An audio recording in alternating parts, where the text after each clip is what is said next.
আজ প্রিসাইডিং অফিসারের দারুণ ব্যস্ত দিন। রেডি সহকারী প্রিসাইডিং অফিসার, সাথে polling officer. Ready voter list, কালি, সিল সবকিছু। সবার উদ্গ্রীব অপেক্ষা। একটু পরেই ভোট গ্রহণ শুরু হবে। কেন্দ্র প্রস্তুত ভোটারদের জন্য।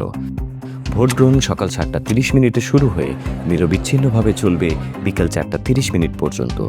এবার জাতীয় সংসদ নির্বাচনের সাথে একই দিনে হচ্ছে গণভোট। প্রিসাইডিং অফিসার খেয়াল রাখেন ভোটারদের নিরাপত্তা এবং সুষ্ঠু ও শান্তিপূর্ণ পরিবেশের দিকেও। পূর্ব থেকেই ভোট গণনার জন্য রেডি গণনা কক্ষ। নিয়ম মেনেই ভোট গণনা করা শেষে তৈরি হয়ে যায় কেন্দ্রের ভোট গণনা বিবরণী। সবশেষে ভোট গণনার বিবরণী, ব্যালট পেপারের হিসাব বিবরণী সহ রিটার্নিং অফিসারের কাছ থেকে নির্বাচনী সরঞ্জাম যা কিছু সংগ্রহ করা হয়েছিল তা সব কিছু জমা দিয়ে তারপর মিলবে ছুটি। নির্বাচনী কর্মকর্তার অক্লান্ত পরিশ্রম সফল করতে আপনার ভোটাধিকার প্রয়োগ করুন।